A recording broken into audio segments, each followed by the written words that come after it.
The Cellcast is recorded in front of a live streaming audience.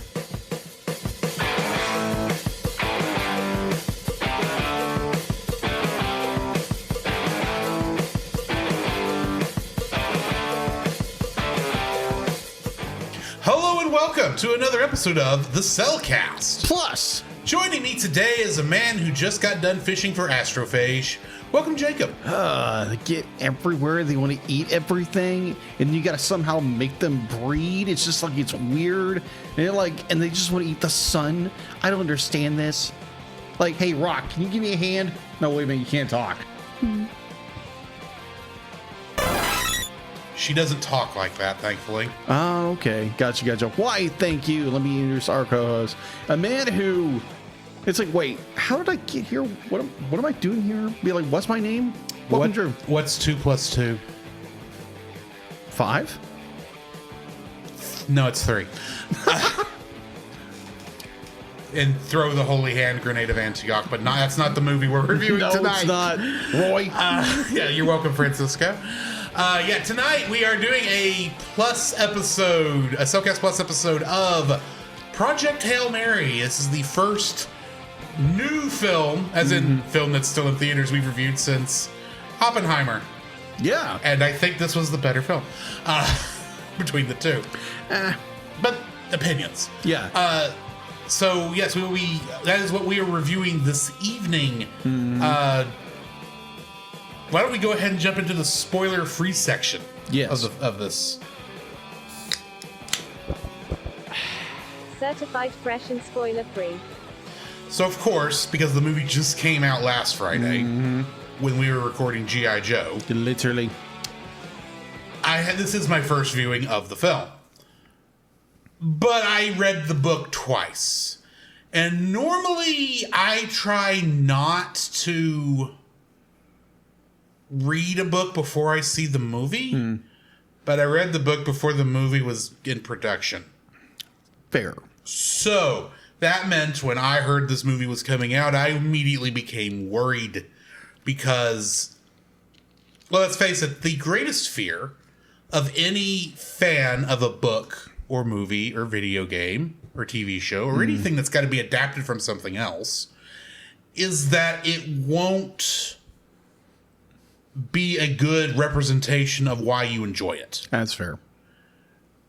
And so I was worried going into this because I loved the book. It was one of the best sci-fi I've read in the past 5 years. Okay. So I really enjoyed it. It was done very well. So I'll admit a good portion of my movie watching experience last Saturday was sitting there going, please don't mess up. Please don't mess up. Are they doing that? Are they going to move away? They're kind of acting like they're doing this thing, but then all those worries were for naught. I will say that. It is a very good adaptation of the film, and I'll get more into that here in a minute. But if you were like me and worried about it, I'll say this is one of the few times I think I've seen a movie where the writers, directors, and actors actually knew what this book was, or what the source material was, and matched what it was doing instead of trying to morph it into something it wasn't. One of the few times I feel that's actually happened. So yeah, I enjoyed the film. It's done very well. What they gloss over from the book makes perfect sense. So yeah, there are a couple of moments from the book I remember liking that were missing, but that's not the end of the world. Yeah. I will tell you, I think if you're wanting to know if you should go watch the film, go watch the film. Yeah. That's my spoiler-free thoughts on the film. What are yours? All right. So I remember a couple years ago when The Martian was coming out, book adaptation by the same author, Andy Weir. And I remember enjoying the mess out of that book, loved to death. I love the movie adaptation. And it's like, you know what? Be like, this movie's coming out. Be like, I think I had heard about the book prior to that. So I started listening to the audiobook, and I'm maybe about halfway through it before I watched the film. And went to the theater again. I went to the local theater where we live. Did not have a great and experience. regretted it. And regretted it. Regretted it. I'll get into that later. Unfortunately for this particular movie, we did not get to go at the same time. No. Scheduling did not work out. Yes. I'll get into my dislikes on that later, but it's just my personal thing. I enjoyed it. Be like, again, maybe this movie is not my cup of tea, but I did enjoy the film. I enjoyed the aspect. I enjoyed the character development, the developing story as it is. But like overall, I enjoyed the movie as it was. And I think under a different circumstance and where I watched it, be like I might have had a better experience. But overall, I enjoyed it. So I would recommend going watching. And again, if you have not either A, watched the movie, or B, read the movie, or read the book, you know what I mean? Stop what you're doing, turn us off, we won't mind, and go watch the movie or go find the book on physical or audiobook. And then come back and listen to us later. Yeah. So, why don't we go ahead and jump into the spoiler-filled section of this review, and we'll get into it. Yes. The following is a spoiler-filled review for the film Project Hail Mary. Listener discretion is advised. Project Hail Mary was directed by Phil Lord and Christopher Miller, who also directed the Lego Movie and Cloudy with a Chance of Meatballs. You might notice I didn't say Spider-Verse because they didn't direct those films. They only produced them. Yes. The script was written by Drew Goddard and it is, of course, based on the novel by Andy Weir. Yes. Getting into the cast, we've got Ryan Gosling as Ryland Grace, and he played Neil Armstrong in First Man, so this is not his first time being an astronaut. True. James Ortiz was the primary voice of Rocky. He is actually a puppeteer and is the main puppeteer of Rocky in the film. But he also played a character named Nick Chopper in The Woodsman. Oh, okay. Sandra Huller was played Eva Stratt. And this is actually her first American role. Really? She is a German actress primarily. Well, I mean, she is still a German actress, but she's been acting in Germany for a while. Yeah, it's her first U.S. role. Yeah, and she played. She was a Sandra Voiter in Anatomy of a Fall, and then Lionel Boyce played Carl, and he was Marcus in The Bear. And that's real. And there are a couple of other actors maybe I could do, but that's pretty much the four most talkative roles in the film. Because most of the film literally is Rocky and Ryland. I want to say Grace. Yeah, they call him Grace most of the film. But yeah, Rocky and Grace by themselves. There are flashbacks to the other characters, but it takes a lesser role here than it does in the book. Yeah. So Kingdom Hearts connections. How many do you think we got? 3. Any guesses in this chat? I'm going to reveal in 5, 4, 3, 2, 1. Artsy is saying 2. Bobo is saying 3. So the answer actually is 1. 1 connection. They are not an actor. He is a Foley artist in both Kingdom Hearts and this movie. And it's a Willard Overstreet. Oh, okay. So, yeah. That is the Kingdom Hearts connections. Nice. What do we got in info and stuff? All right. So, since this movie is it's been out in the theater for a week now. So, this is the current updated information. So, probably in a couple weeks it might change. So IMDb has a 8.5 out of 10. Rotten Tomatoes is a 95, and its audience score is a 98. Makes sense. So the audience likes it a little bit more than critics. That happens a lot of times. It does. Watching it be like it's still in theaters. We'll get to that in a minute. Physical media, I'll get to that in a minute. There is no physical media yet. Yeah, I'll get to that yet. I'll get to that in a little bit. Production, Lord Miller Productions, Pascal Pictures, Open Invite Pictures, Waypoint Entertainment, distribution by MGM, Amazon Studios. Runtime is 156 minutes. Rated PG-13. Release date was March 9th, 2026. And it first aired at the Empire Lassiter Square. I mean, I'll be mispronouncing that wrong. It debuted in the United States wholly on March 20th of that same year. Box office, it had an estimated budget of $200 million. Its opening weekend for the United States and Canada was 18. I can't talk tonight. I've had a hard time talking all day, or at least forming sentences where I don't stumble over everything. It's the end of the day, and we're relaxing, so of course things get tongue-tied. Yes. $80.5 million on March 22nd. Its current gross of the United States and Canada currently after a week is $103.6 million.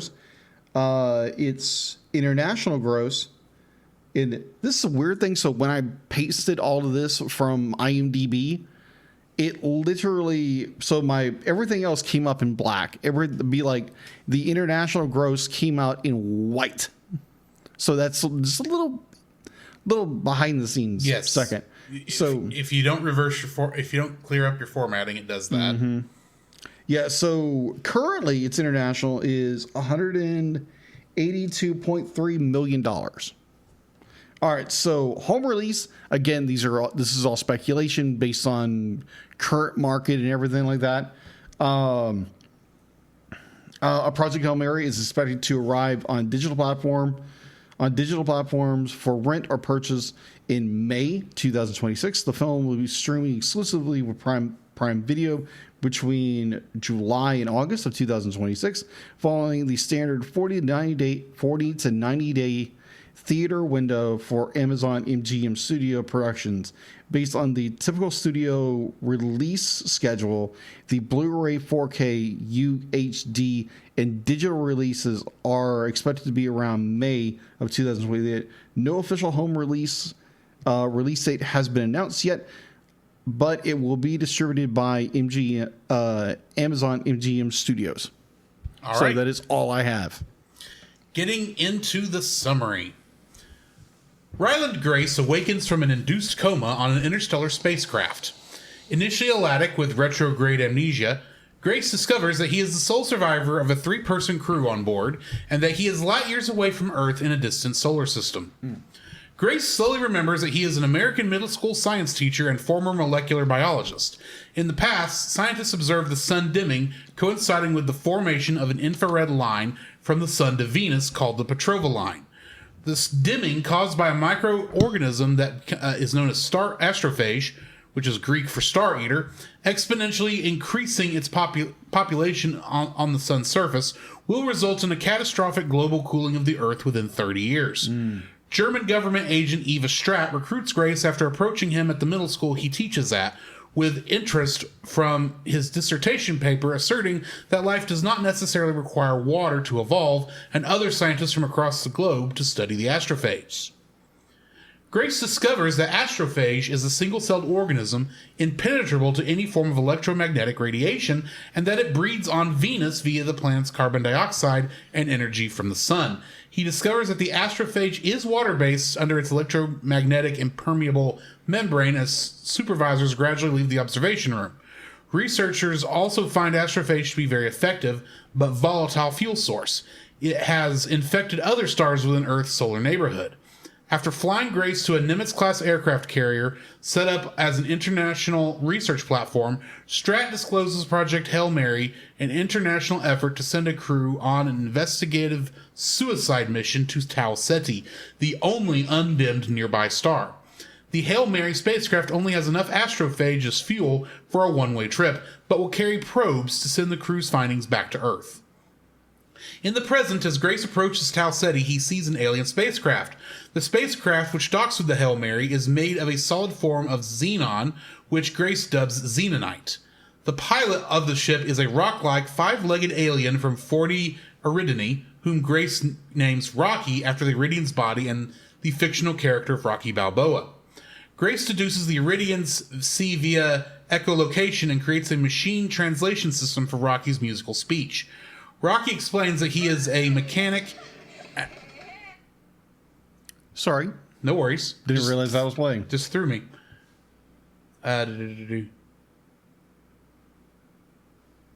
Rocky explains that he is a mechanic and also the sole survivor of a mission to stop the astrophage. Neither can survive in the other's atmosphere, so Rocky enters the Hail Mary using a small pressurized ball filled with ammonia as a spacesuit. In the past, Grace meets the crew of the Hail Mary, Commander Yao Li Ji of China, the engineer Olyesa Yukna of Russia, and a science officer, along with their backups. While handling the astrophage, an accident kills the science officer and backup crew 3 days before launch. With no time to train a replacement, Strat asks Grace to take the place of the deceased scientists. When Grace refuses, Strat has him drugged and forcibly put on the Hail Mary. Following Tau Ceti's betrothal line, Grace and Rocky find that the planet Tau Ceti E, which they name Adrian after Rocky's mate and the fictional character of Adrian Panino, harbors an organism that preys on astrophage, thereby controlling its population. After learning that Grace cannot return home, Rocky offers enough astrophage to refuel the Hail Mary. While gathering the organism from the upper atmosphere of Adrian, a fuel leak causes an uncontrollable spin that renders Grace unconscious. Rocky breaks the spacesuit and saves Grace, but is severely injured. While Rocky recovers in hibernation, Grace finds a way to breed the astrophage-consuming organism, which he names Taumiba. Rocky revives and parts way with Grace, and each return to their home planets. But during the trip to Earth, Grace discovers that the Taumiba have evolved the ability to pass through their xenonite containers and is eating the Hail Mary's astrophage fuel. Grace fixes the problem on his ship, but realizes that Rocky's entire ship is made of xenonite, which would allow the Taumiba to consume all of his fuel. Left with the choice of returning to Earth or saving Rocky in his homeworld, Grace chooses the latter, sending the Taumiba and his research to Earth via the probes. On Earth, an H Strat receives the probes and begins work on killing the astrophage. Meanwhile, the Iridians create a biodome on their planet for Grace to live in. Rocky tells him that Iridian scientists have finished preparing the Hail Mary to return to Earth. While contemplating the news, Grace begins another day of teaching science to Iridian children. So, getting into the trivia for this, the scene where Eva Strat sings karaoke was not in the original script, nor in the book. Ryan Gosling overheard Sandra Huller singing between takes and asked her to perform for the movie just 48 hours before filming that scene. Huller agreed and selected Sign of the Times as her song, and he could get away with that because he was executive producer on this film. Ryan Gosling's daughters, Esmeralda and Amada, occasionally spoke for his alien co-star Rocky through his earpiece on set. Speaking of their help, Gosling said, "There are moments in the movie where it looks like I am laughing or I'm just so charmed by Rocky. In reality, it's my kids talking and helping me out." Oh, that's hilarious. That's cute. Ryan Gosling was the only choice for Grace and was signed on after the book rights were bought in 2021. One of the credits for the rejected Rocky voice is Ray Porter, who is actually the narrator of the English language version of the Project Hail Mary audiobook. Yes. By the way, go listen to the audiobook. It's really good. It is done very well, yes. Not sponsored by Audible. But if you're interested, Audible. Ryan Gosling wears glasses in the film because during wardrobe tests, his daughters passed by and mentioned he looked smart with glasses. Grace's habit of hanging his glasses off his ears below his chin was something Ryan Gosling came up with. It wasn't until several weeks into filming that he found out that people who actually wear glasses don't do this. But by then, they'd shot too many scenes of him doing it to cut the quirk. Rocky's computerized voice, as I said, is provided by his lead puppeteer, James Ortiz. This is actress Sandra Huller's first American film. And interestingly enough, the name of the main character, Rylan Grace, is Rylan Grace, and the name of his ship is the Hail Mary. So much like the where the ship gets its name from, past the football play. Yeah. Back to the Hail Marys. He is you could say it's Hail Mary, full of grace. Yeah, agreed. And that brings me to the end of the trivia. What is your first like for this film? My first like is actually going to be Ryan Gosling's performance, because for the most part of the film, he's by himself and a puppet.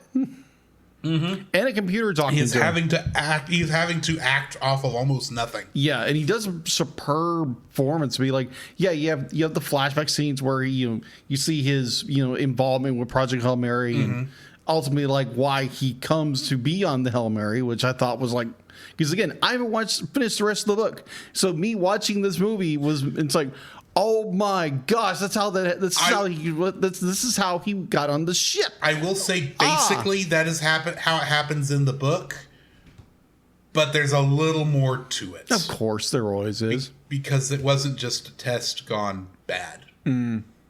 Humans were involved, that's all I'm saying. I'm not surprised. One does wonder why the scientists were working together. Yes. Yeah, but you as his performance as Dr. Rylan Grace, the fact to be like he's basically on a ship by himself. Be like it's funny, like be like it is very much Castaway in space, much like The Martian was. Yes, very very very similar to the thing what Matt Damon did with The Martian. Very much isolationism, has this idea of not the idea, but it has like Ryan Gosling be like I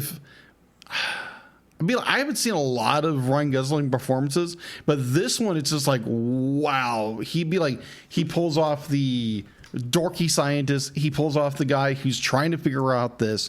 Be like he's being in science mode the entire time, but at the same time you get the emotional depth, you get where he's laughing and be like he's having fun. And the reality was setting it, be like he may never come home, and the realization that be like why he's here, the fact to be like he wakes up and he has no idea what's going on.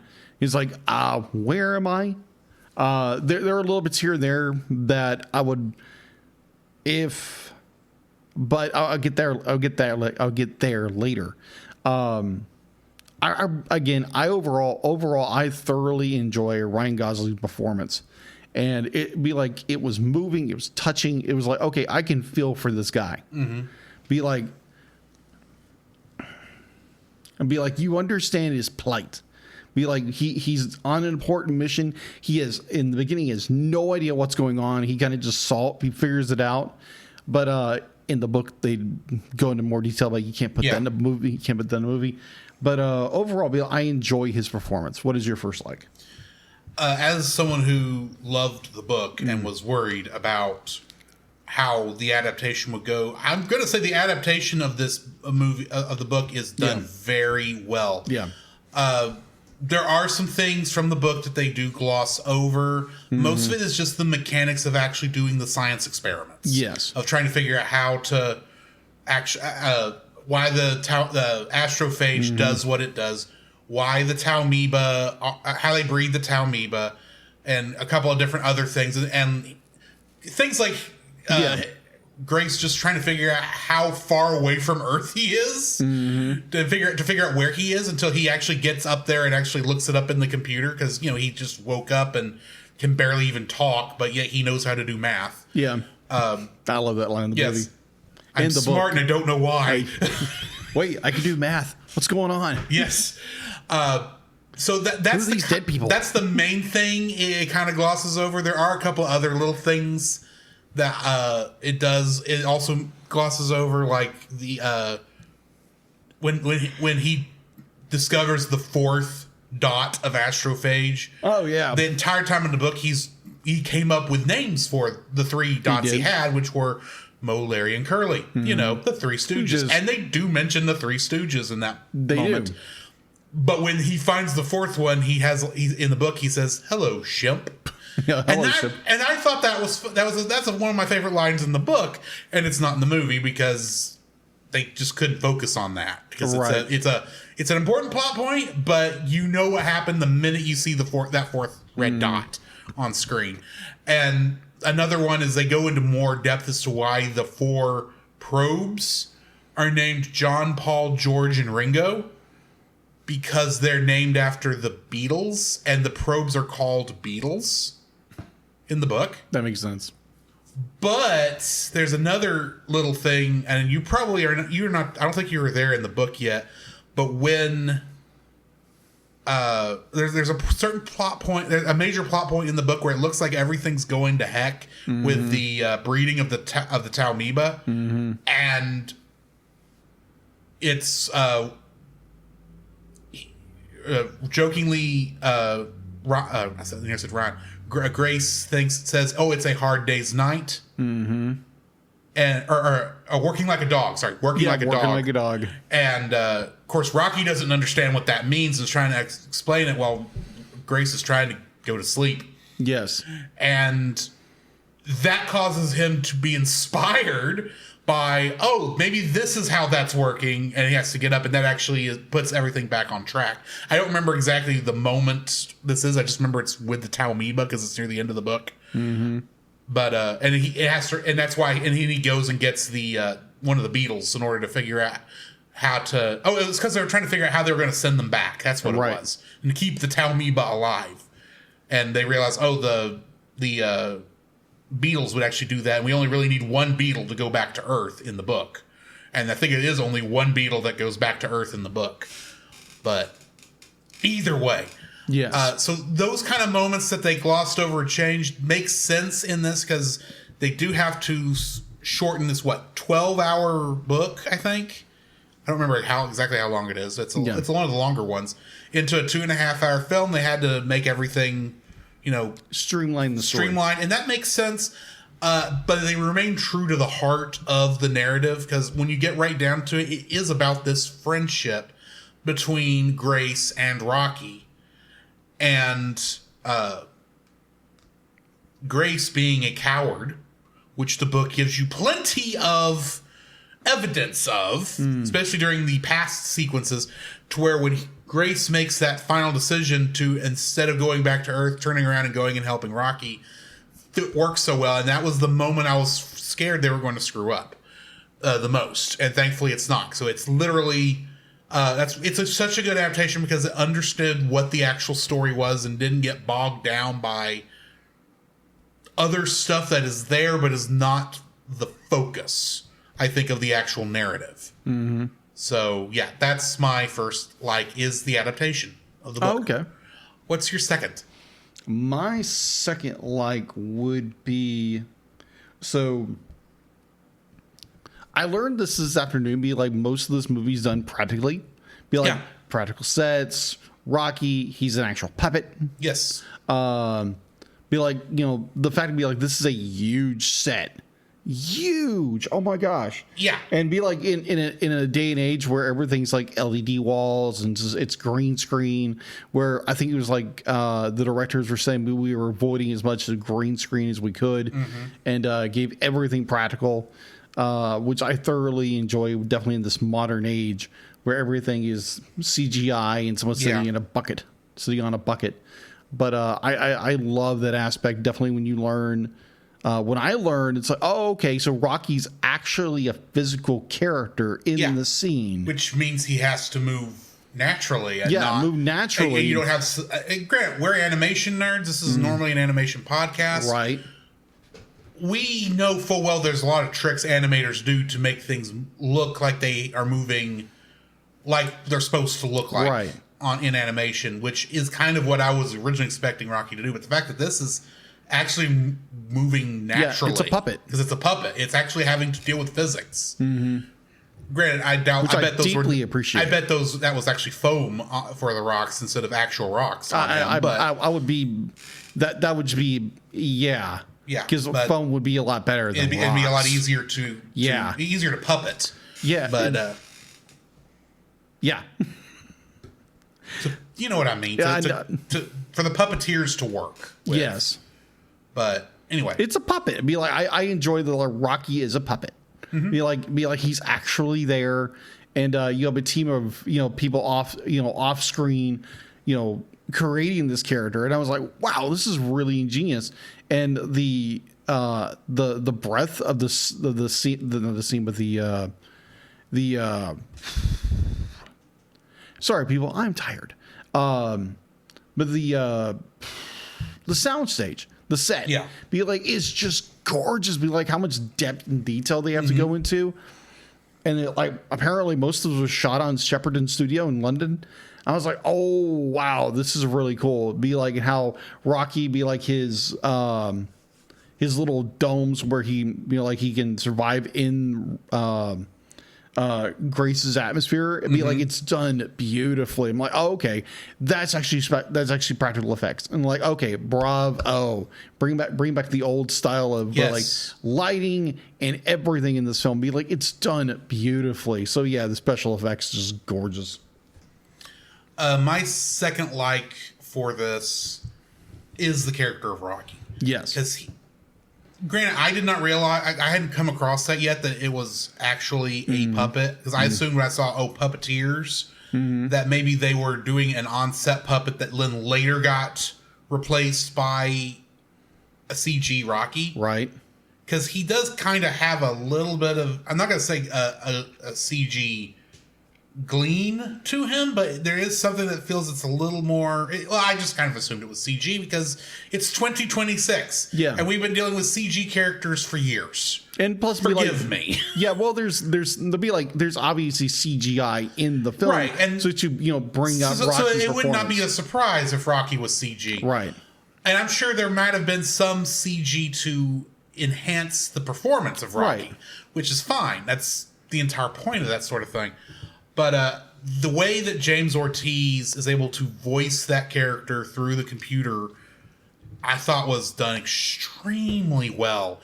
Because that's one of the other things I was worried about, because the way that Ray Porter handles the voice in the book, it works with the little computerized filter over it. But here it just sounds so much. There's so much emotion in it, at a way that I don't normally think, at least in the past, filmmakers would not have used.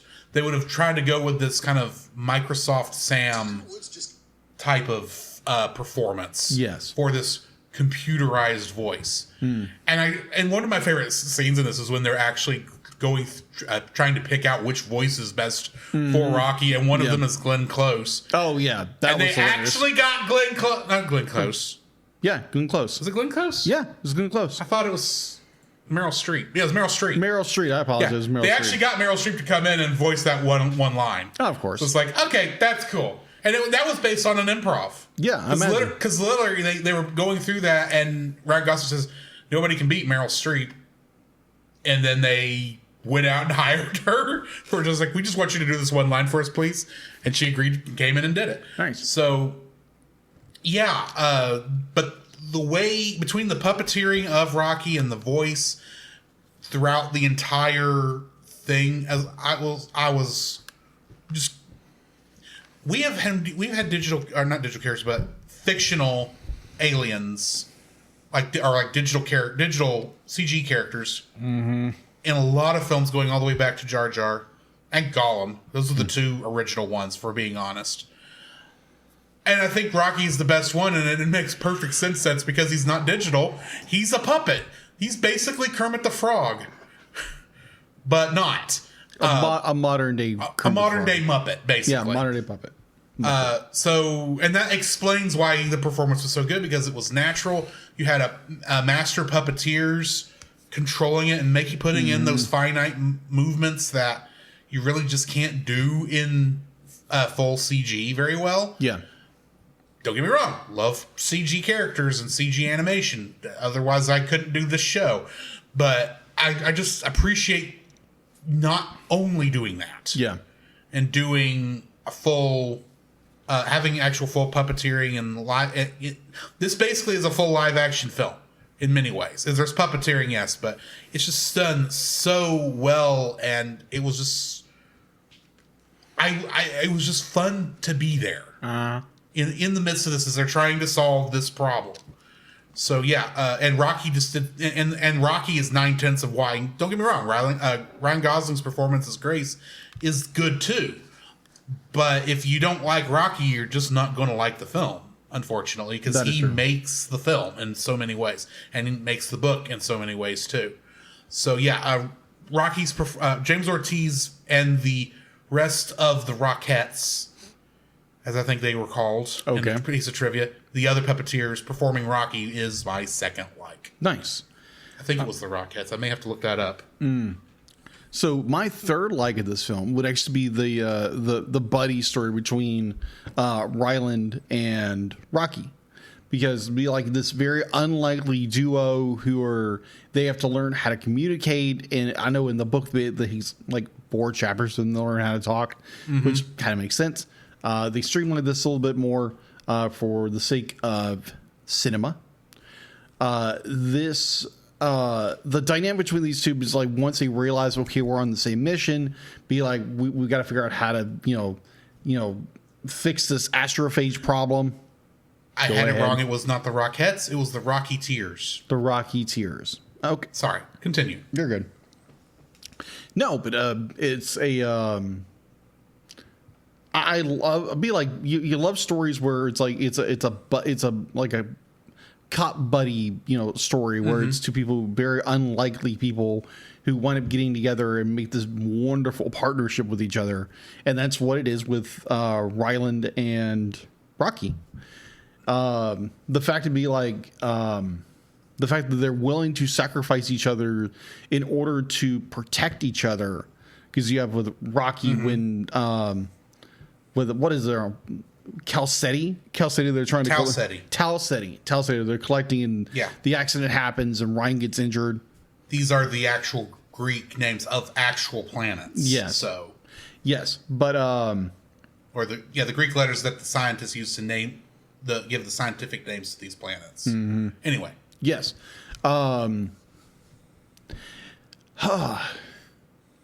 It's like, be like the fact that be like both these characters willing to sacrifice everything in order to protect each other. Be like, it's like great little, be like, we're like best friends and we're trying to be just trying to, it's not to be like, I'm just going to tolerate you, but it's more like, hey, I've grown affection to you. The fact that Ryland has an opportunity to go back home, but he realizes that Rocky's ship is in danger, and it's going to destroy his fuel source, and he's going to wind up dying. And so he winds up sending the probes home and heading back towards either or. Yeah, so I enjoy the buddy aspect of this. These two characters willing to do anything for each other, and where Ryland winds up staying on Rocky's home world until they can get Hail Mary back up and running, where he can go back home, which I found was like very touching, because it's like in the span of 2 hours, you have two guys who are willing to do basically anything for each other, and it's just like, okay, I like that kind of story. My third like for this film, it's a space film. I love space films. I grew up as a space kid, but I like that the science is as accurate as we know it. Because with sci-fi, a good sci-fi, this is hard sci-fi, by the way. But the best definition I've heard of hard sci-fi is the science is as accurate as it can be, and the pseudoscience is close to what the actual science is. And there is some pseudoscience in this, because obviously there's no such thing as astrophage. Right. There's no such thing as tauamoeba, and we don't have to worry about the sun dimming and a Petrova line and all that other stuff.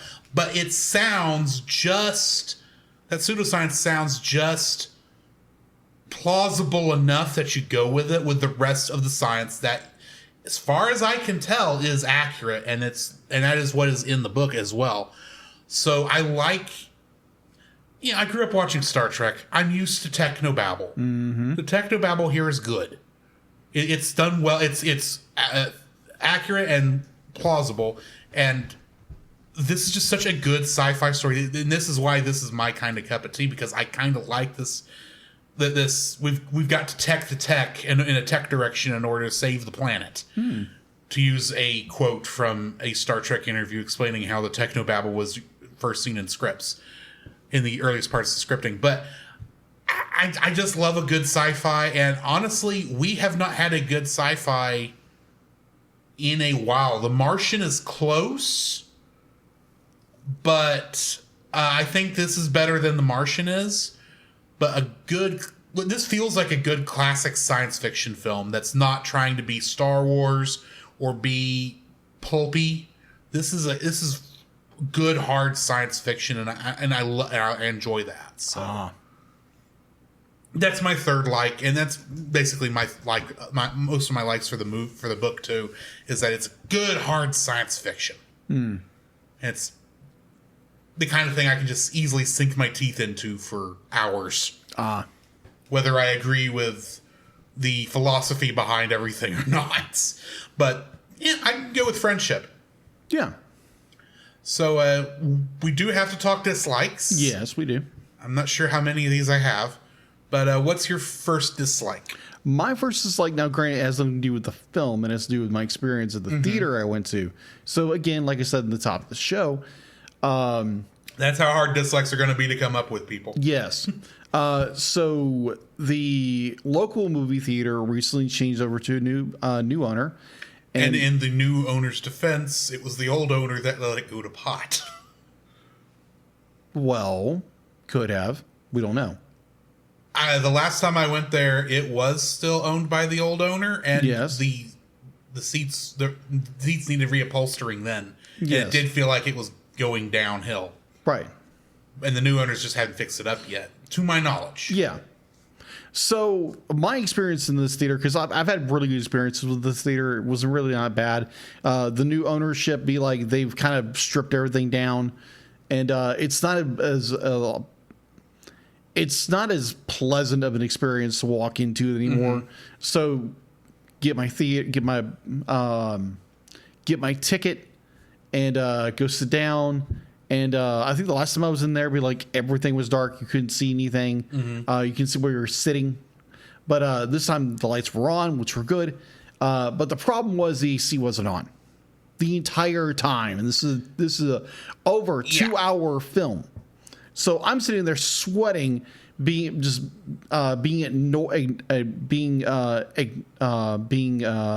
irritated by my current condition, of sitting with being miserable, being hot. Yes. And in a room full of other people who didn't seem to say anything. I never said anything, but I think I would have to go back and rewatch this movie in a better theater, because hopefully they'll fix this theater at some point. If they don't, they don't. Well, that's the thing about this local theater, and we are both doing our best not to say the name of it, because we don't want to throw shade their way, because literally the theater just got bought by new owners, right? And who knows how much work how much planning into fixing it they've done yet. Right. We don't know that. But I'm not going to this theater until it gets fixed up. Fair. So yeah, my experience was it was a bad theater experience.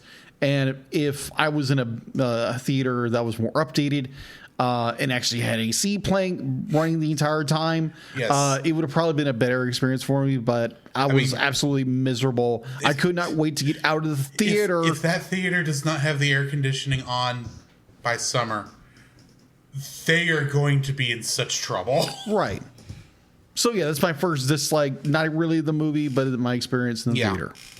What is your first dislike? My first dislike, it's hard to know what is actually a dislike in this film, at least for me. But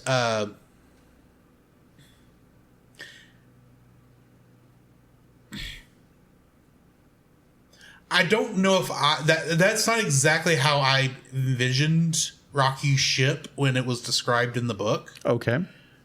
And I will tell you, in the book, Grace never actually gets to go on to Rocky's ship like he ends up doing in this one. And to a degree, I think I was kind of hoping that the Xenonite was not going to look like brown as it was in this. So this is all minor. It's like it's just you kind of hope that the first the alien ship that's supposed to look like it's. I want the alien ship to look cooler. Fair enough. You get right down to it. That's what I would. That's what I would prefer. It's a personal preference. It's a personal preference. So yeah, that's really my first dislike is personal preference.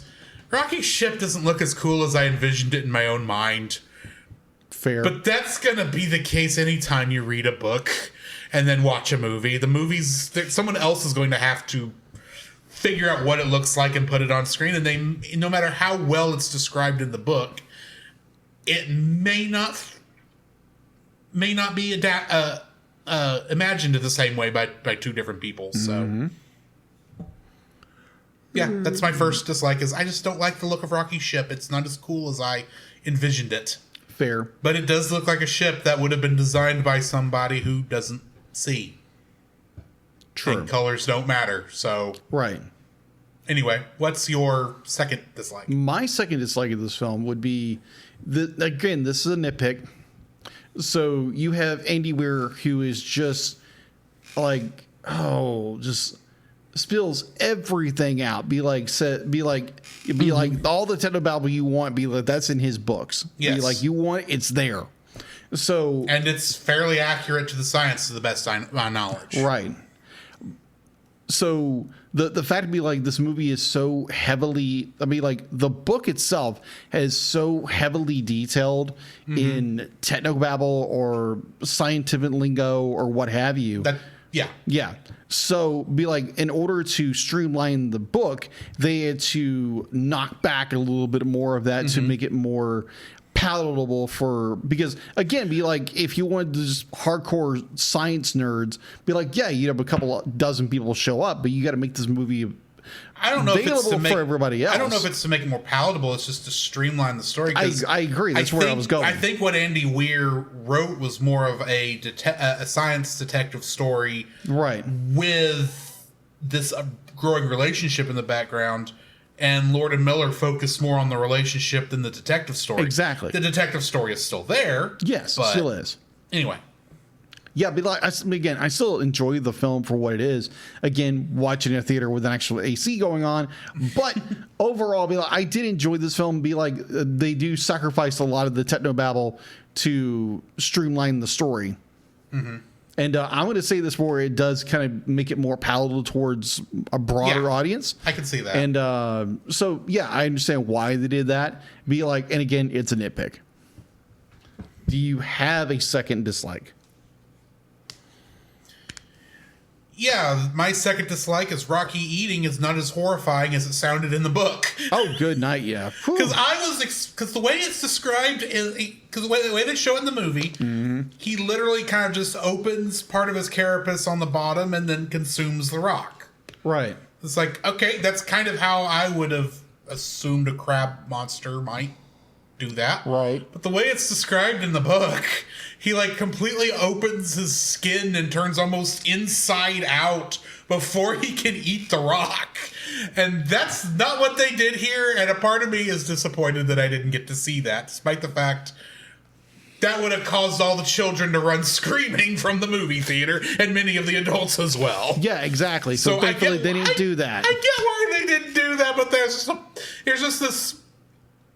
Maybe this is just my sense of humor, but it's the idea that this relatively cute, rocky alien is being cute, like is cutely designed and everything throughout the whole movie, except for this one moment where it turns into an eldritch horror and then turns back into normal cute alien again. Right. And that's kind of how it is in the book, but in the movie it's just like, oh yeah, the eating is. Yeah, let's make that different. Eating is not pretty, but at the same time, it's not as horrifying as the book described it. Right.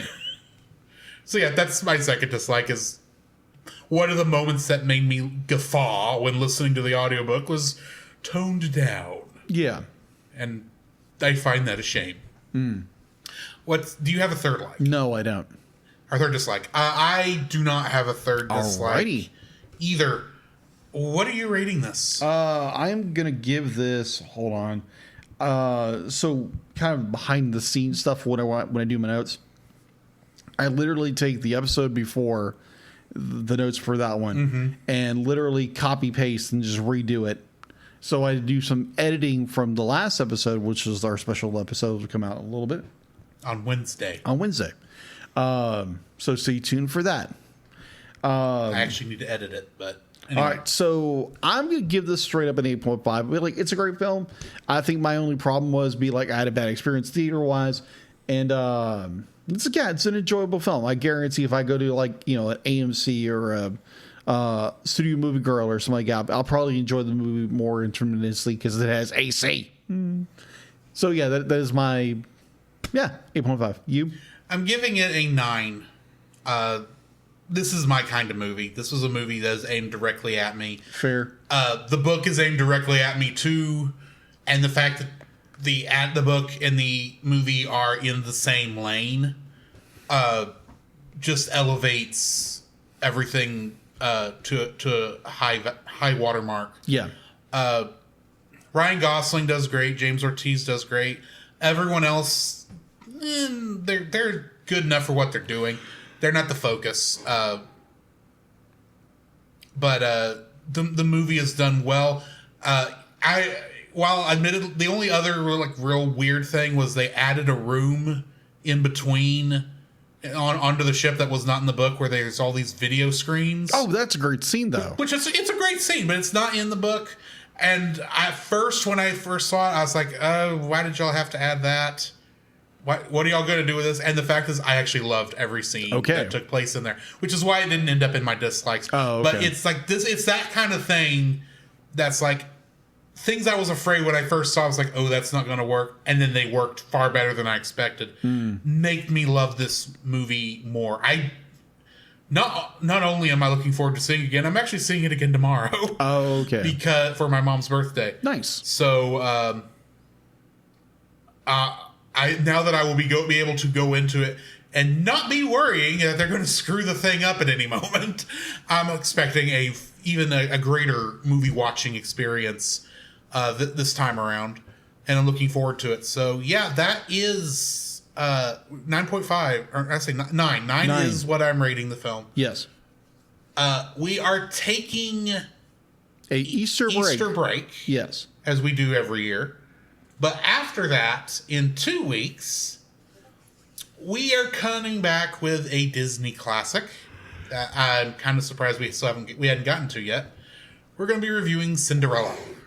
Nice. Because two guys talking about a Disney princess film has to be funny, right? There's nothing wrong with that. Nothing wrong with that. Yeah. I watched Cinderella a lot I watched Cinderella a lot as a child. Cinderella. Mm-hmm. Cinderella. Mm-hmm. But, so yeah, look forward to that in 2 weeks. Mm-hmm. We'll jump into some Batman right after we come back with these words from our sponsors, which are y'all guys. And of course, Culture Box. This podcast is a proud member of Culture Box. Whether you enjoy geeky reviews, comedy, or original fiction, you can open up the Culture Box and find something excellent for your soul. Point your web browser to culturebox.media. This week, we suggest checking out Geek Devotions. Geek Devotions is a collaboration of devoted geeks that are devoted to letting people know that they are loved.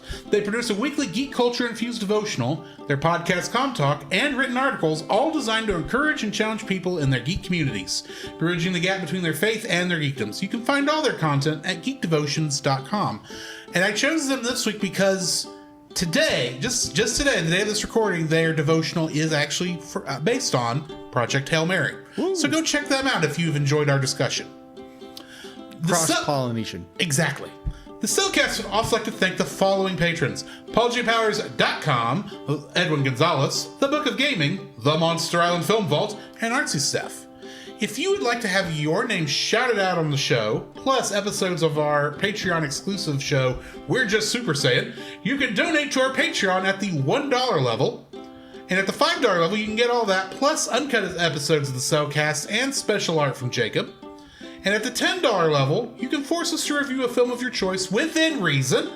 And we, much like Jacob, just copy and paste a lot of his stuff and edits them. I do the same too, so mine still says that we have one spot left for 2026, but we do not, because we are full up. If you do that level, you will have to get in on 2027, and I don't even have those spots lined up yet. So if you want to do that, you can technically go ahead and secure your location on that if you want.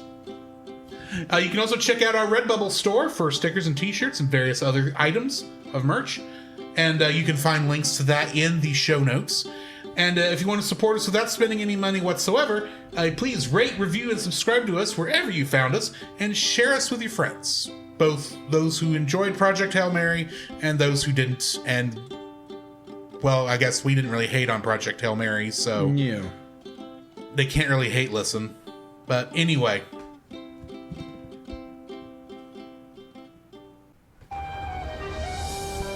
I am vengeance. I am the night.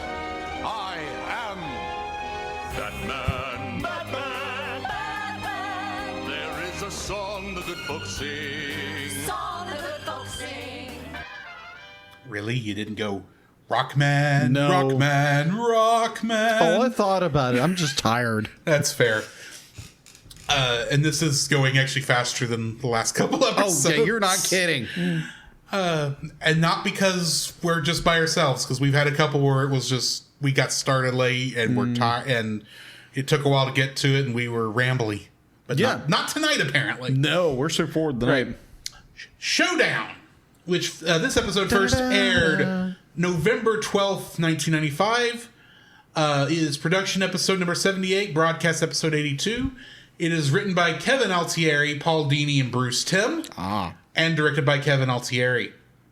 By the way, while this is technically an episode of Batman, the animated series, Batman's barely in it. True. This is really more of a Jonah Hex, the animated episode. Yeah. Ra's al Ghul storms a retirement house with the Society of Shadows, or as I first thought of as, oh look, it's Spider-Man in his black suit, in order to take someone with him, leaving only a recording behind. Batman and Robin take the tape and listen to a tale from Raj's mysterious past during the 1800s, where he attempted to destroy the fledgling railroad and seize control of the U.S. government. Like you do. The one person who stood in his way was the renegade bounty hunter Jonah Hex. How Raz's battle with Hex is tied to his present-day activities is for Batman to discover. Spoiler alert, the guy he kidnapped is Ra's al Ghul's son. That's why. And he's old and is ready to retire. Oh, retire from this mortal coil, we'll say. Anyway. Yes. Getting into the new cast for this, we've got William McKinley as Jonah Hex, Malcolm McDowell as Arcady Duvall. Really? Yeah. Michael Bell as the airman captain, William Bryant as the sheriff, and Elizabeth Montgomery as the barmaid. Getting into the trivia, this is the first on-screen appearance anywhere of the DC Comics Western character Jonah Hex. This was Elizabeth Montgomery's final television work before her death on May 18th, 1995 at the age of 62. This episode was first broadcast almost 4 months after her death. And I want to check something really quick before... Yeah, this is... Samantha Stevens from Bewitched is who Elizabeth Montgomery is. Oh, okay. Senator Patrick Leahy of Vermont voices the territorial governor. Okay. Leahy is an avid fan of comic books in general and Batman in particular. He has a cameo in the live-action film Batman Forever from 1995, which was released 3 months prior to the initial airing of this episode. And also appears in Batman and Robin 1997, The Dark Knight 2008, The Dark Knight Rises 2012, and Batman vs. Superman Dawn of Justice in 2016. Just a little bit of a fan. All royalties and fees from his roles are donated to charities, primarily the Kellogg Hubbard Library in Vermont, where Leahy read comic books as a child. When Ra's al Ghul's crewmen abandon the airship, their parachutes have a pyramid-like shape. This design comes from the notes of Leonardo da Vinci, implying that Raj either studied the works of Leonardo or possibly, considering his age, personally knew him, since it's Raj. Raj does claim to be that old, and might actually be. Maybe. But interestingly, In the Demon's Quest Part 1 from 1993, many episodes back, Yes. Ra's al Ghul claims he has no sons, which is why he wants Batman to be his heir. There are 3 possible reasons for this. Retro. A, this is a retcon, Yeah, it's very much a retcon. because they didn't think of this. But other possibilities is that Ra's al Ghul lost track of Ark Duval, and no matter what, he had disowned him. So that's what we got for this episode. For, the information for this episode. Okay. What are your thoughts on Jonah Hex, the animated episode? It was animated decently. Again, it's a different animation studio. But overall, I was kind of disappointed with it, honestly. It was like animated well. It's like, okay, what are we doing? Be like, oh, we're going back to the Old West. Yay. Wasn't really that entertaining. It really wasn't to me. It wasn't. I loved this episode. Okay. Apparently, we have a different opinion on this. It was enjoyable to an extent, but at the same time, I'm like, okay, I'm expecting a Batman episode, and not a Jonah Hex episode. It did not meet expectations. I grant you, it didn't. But I did and that is like the one main thing I don't like about it is this is not an episode of the DC animated universe in that way. Yeah. This is like if this was a Justice League episode, totally it understandable. would fit. Yeah. But this is an episode of Batman the Animated Series. What the fudge? Batman's maybe in it for a total of 5 minutes and maybe has 3 lines. Maybe. And Robin is in it about as much. But so when you get into the whole Jonah Hex thing, it's like, okay, if we're just reviewing the episode as it is, and with all that aside, I actually do really enjoy this episode as a standalone story. Okay. I don't know much about Jonah Hex, other than he's the star of the comic series Weird Western Tales, I believe is the name of it. And that he can't be killed because he's a Western zombie, and he is wearing a Confederate uniform throughout this entire thing.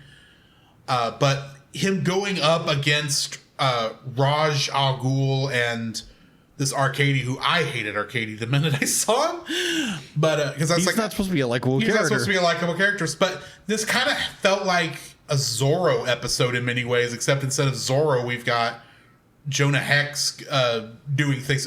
Jonah Hex is very much being a Batman-esque character in this, but he is still... And honestly, I don't know how well they adapted the character of Jonah Hex in this, because, like I said, I don't know anything about Jonah Hex, other than the first time I saw him, I was like, why do you have Two-Face's eyeball in your head?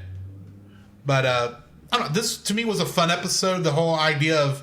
Because, I mean, you can at least see that Ra's al Ghul being... While I definitely disagree with what he is doing here, there are still some... This is still true to his character, and his motive makes sense, even though it comes down to, yes, the train coming into the West is stifling the wildness of it. So in order to stop it, I will bomb all of the train tracks. Okay, that's understandable if that's your goal. Environmentalist. But then it keeps going. It's like, and I'll go all the way to Washington and force the government to name me the Master of America. It's like, yeah, that ain't gonna work. It's like, yeah, that's very typical Ra's al Ghul. Yes, it's very much in his character. But the fact that that Ra's al Ghul here actually is, even though he's got, I don't know if these are technically slaves that are working in this area or not, but he is actually kind and stops his... We didn't know it was the son at the time. They just call them workers. Yeah, the workers. I mean, his son wants to beat him and whip him for not working fast enough. And Ra's al Ghul is coming in saying, no, we can't do that. How many times have I told you, can't do that? And so it made, at least as much as Ra's al Ghul is very much a villainous villain, he's still good to his people, which is kind of a cool thing. And so Ra's is not really the bad guy in this episode. Fair. But I don't know. I enjoyed it. It was a fun, cool Western romp. It was a nice change of pace for a little bit. But I can understand your point that this is not actually a Batman episode, which is what we tuned in for. Mm-hmm. So, any other thoughts on this? I do like the mystery of it's like, okay, why is Ra's al Ghul there? And the ultimate the reveal at the end, it's like, oh yeah, he's looking for his son, right? And that was actually a good plot point. I loved that ending because you're wondering why all this is due to Ra's kidnapping somebody, to the best of our knowledge, and then the reveal is like, oh yeah, it's his son, and he just wants to take his son home. Yeah. That's a sweet ending for this. It is. This villain. So the animation's a little bit off. It's got a little bit. Okay. It really does feel like this was meant to be a pilot for another show, and it was like 15 minutes, like a lot of these things were, and then they put 2 Batman bookends on either side so they could release it as a regular episode. Maybe what they call a backdoor pilot that just didn't go anywhere. Right. Because this would have been about the time Kids WB was getting in the beginnings of creating of creation, trying to pick out their shows. This could have been, I don't know if this is the case, but this could have been one of the shows, especially since all 3 of the main showrunners worked on this. Fair. This could have been one they were pushing to go to Kids WB. Kids WB ended up not going with it, and would then, of course, go with Superman because Superman. But yeah, Jonah Hex, Superman. Yeah, I know why you went with Superman. But this is still... I wouldn't mind watching a Jonah Hex TV show, because this looked like it was a cool, fun show, and it would be kind of cool to dig into who that character is. There is a movie, Jonah Hex. There is and I haven't seen it, so... Me neither. But, yeah. You ready to jump in the next one? Sure. Riddler's Reform. First aired November 24th, 1994. Mm-hmm. Production episode 79, broadcast episode 73. It was directed by Dan Reba and written by Alan Burnett, Paul Dini, and Randy Rogel. Yes. This new cast for this episode, we've got Patricia Alice Albrecht as Brenda. Mm-hmm. William Catt as Zowie. Robert Pastroli as Manny. And Peter Mark Richmond as Charles Baxter, the owner of the toy company. That's right. Audio from Riddler's commercial can be heard in the Joker episode Make 'Em Laugh, which we haven't gotten to yet. No. The Wacko Toy Company is a nod to the famous Whammo Toy Company, makers of the Frisbee and the Hula Hoop. Yes. And the jewelry store that they steal the jewels from is called Zoll's, an obvious homage to Zales Jewelers. What are your thoughts on this episode? I enjoyed this episode more. This one was a little more on the fun side. A little more fun. It was a little more of a Batman episode. It's Riddler, because Riddler you're always going to get. Because, for once, Batman got trumped by the Riddler. Yeah. Couple of times. It wasn't until the very end that Batman got him. Yeah. Made him go cuckoo for Cocoa Puffs again. It was the fact to be like the Joker could be like the Joker, but the Riddler could not resist, trying to one up somebody and trying to be like, look at me, how clever I am, how smart I am. Be like, I'm going to fool you because I'm so smart. And so it's his folly of be like his pride is too much, and be like I enjoy Riddler episodes. It's like, okay. They're always fun. They're always fun. They're a blast to watch. And it's like, okay. I'm not sure. I know he pops up in the Batman. The season 4. But season 4. The new Batman Adventures. Yeah, new Batman Adventures. But overall, I really enjoyed it. I really enjoyed the Riddler and his I'm reformed and everything. And Batman's like, you're right. You haven't reformed. Be like, there's no way you reformed, because you'd be like, I can see your tell. Be like, you're gonna switch. You're gonna do it again. I know you're doing it. I'm just waiting. I'm just in the animation, just like the Jonah Hex episode. Very similar art style. Yeah, and I think it does feel like we've gotten into a cheaper art style now that we're fully into the adventures of Batman and Robin. Yeah, The point I love about the animation of this series is it's a little more cartoony. It's a little more. It's a little more fluid. Be like the characters. It's not. It's more.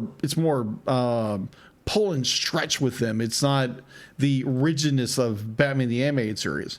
So the animation has changed, and I think I enjoy that to an aspect, to a respect of that. Be like, yeah, you go back to the first season, absolutely love it. But I think this approach with the Adventures of Batman and Robin, I really enjoyed the animation.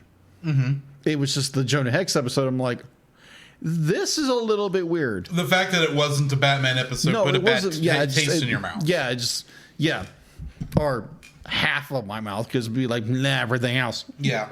But overall, I really enjoyed it. I thoroughly enjoyed it. And can't wait to finish up Batman. We're within 30 episodes of the show, which is like 15 for us, I think. But I enjoyed this episode also. I really felt bad for Riddler in this because he had not only a viable outlet for his riddles, but he couldn't leave it alone. He had a good way of making money and a partner that was willing to work with him. Things that are very rare to happen for an ex-con. Yes. And it was actually still working with his Riddler personality, and Riddler just could not help himself and had to beat the Batman while using the subtlest riddles he's ever used. But we know very quickly, because it's revealed to us that Riddler's being Riddler. But I like how it's Riddler's own products, his own good, the reformed life he was heading towards. It's those things that do him in, because it was his little two-way radio earbuds, basically Bluetooth earbuds, that do him in. Because if he would have just let Batman go, but he couldn't, and the question still became, how did Batman survive? He jumped in the safe. That's the thing. He will not tell Riddler why. Yeah, he tells Robin. But the irony is, it is actually the answer to a riddle. The answer is actually a good answer to the riddle of how Batman survived the explosion. Yeah, he was safe in the safe. Yes, safe in the safe. Exactly.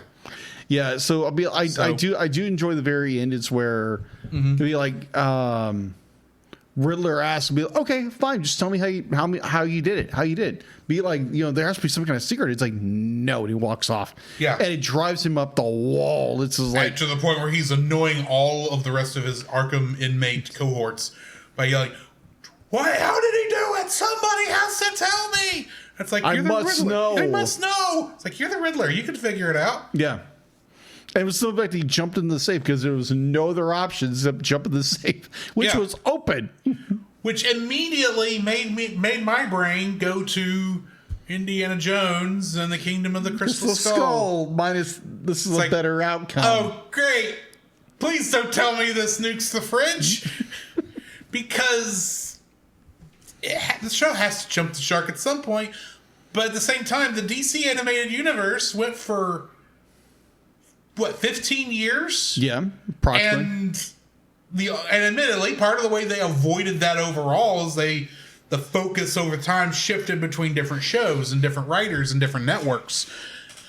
But at some point, they did have to finally move away from Batman the Animated Series, I'll be honest, right this minute, because Batman was safe in the safe, I'm afraid this is the jump the shark moment, and it all goes downhill from here. Oh, I would disagree with you on that.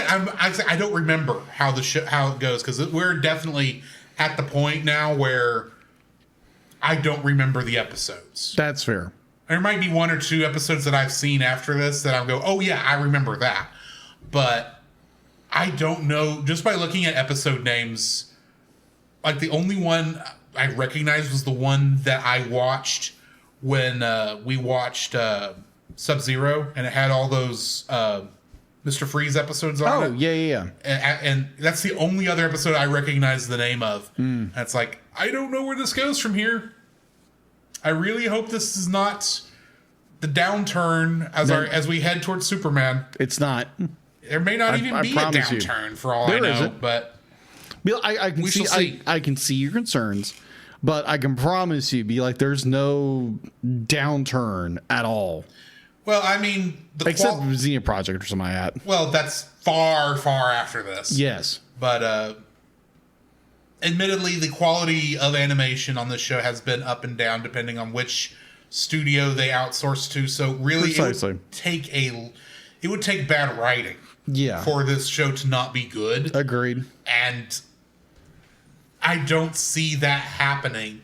Though, granted, I still wonder why they decided to cancel the new Batman Adventures on Kids WB at the time, and because it can't just be because they were done writing stories, or it might be. I don't know. No, they actually they were moving on to, because they were in the middle of working on Superman and they were working on Justice League. Right.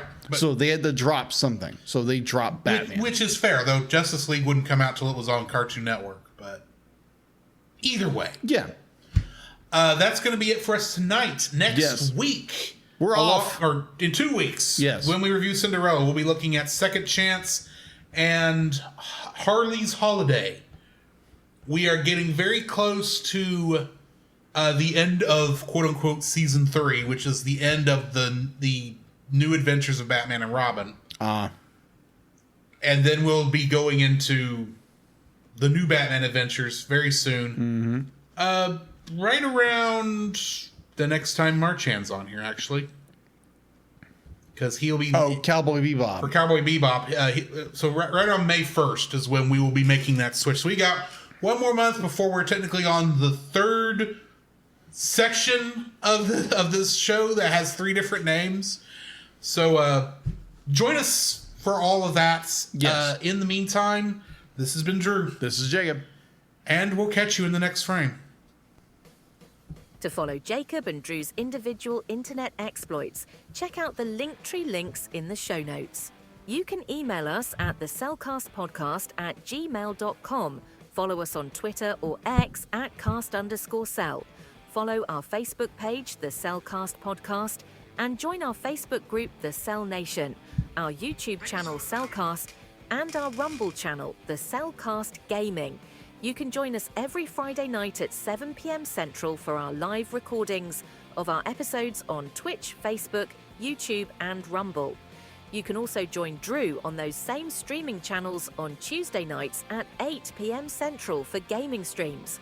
You can listen to our podcast on Apple Podcasts, Spotify, or anywhere else fine podcasts can be downloaded from. Please rate and review us where you found us. Our theme song is Drop and Roll by Silent Partner. Our bad movie theme is It's Party Time by Gregory Snegoff, with additional audio from the film Titanic: The Legend Goes On, and remember, that's Cell with a single L.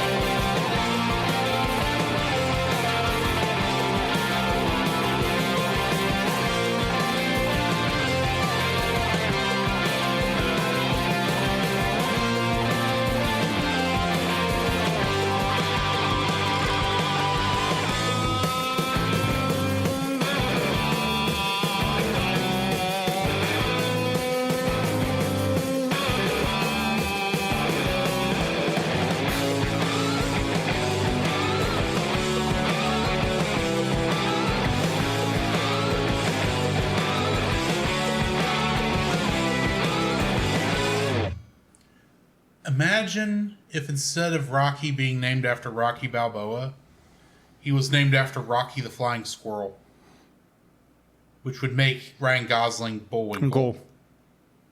That's a good observation. Hey, Rocky, watch me pull a rabbit out of my hat. What's a rabbit? Okay, that's funny.